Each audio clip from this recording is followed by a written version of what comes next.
All right, we have Kentucky at Florida. Florida jumping into the rankings. They were unranked last week. They are now ranked 12th after their win against Utah. I don't know why Billy Napier was wearing a coat for during that game, though.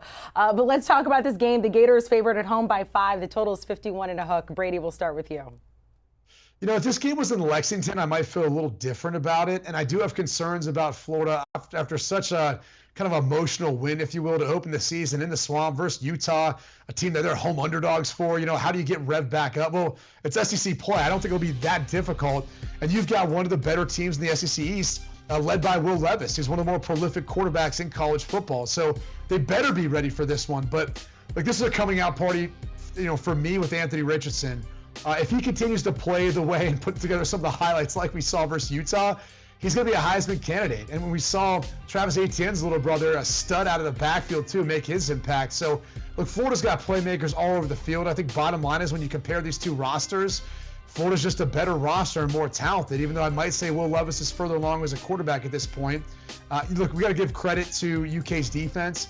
I think there'll be a big challenge for Florida's offense and Anthony Richardson as they shut down Brett Gabbert, who's one of the more prolific passers in the MAC last week.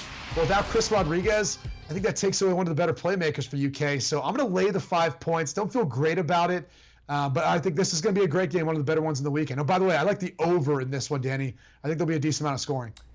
I'm with you on the Gators. Amanda, I don't know if you know this, the Cover 3 pod, occasionally they'll call me Gator Dan. I don't like the name Dan, but I don't like the Gators either, but they'll call me Gator Dan because sometimes it's good to jump on the Gators, and I think this is one of those times. I'm with Brady for a lot of the reasons he mentioned.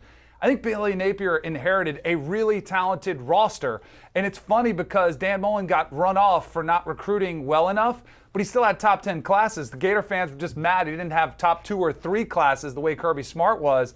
And I am 100% on board, Brady, with the Anthony Richardson bandwagon. This player was special. He looked completely in control, incredibly athletic, a mix of maybe Josh Allen and Cam Newton, run around making plays and fully capable of executing that system. And the suspensions for Kentucky, I think, are going to be too much in this game. I'm going to lean towards the under. I think you'll see a little bit more of a lower scoring game, but where I agree with Brady is laying the 5. Okay, Gator Dan, thank you so much. Like, don't say that on air. You know we're just going to use this now all season. It's the worst, just don't say those things. Well, anytime we pick the Gators, you can use it. Yeah, okay, yeah. Gator Dan. Do you want a sports network that delivers everything that matters about the game? The highlights, the picks, the instant analysis, no yelling, no fake debates, no politics. Hit the subscribe button and never miss a moment.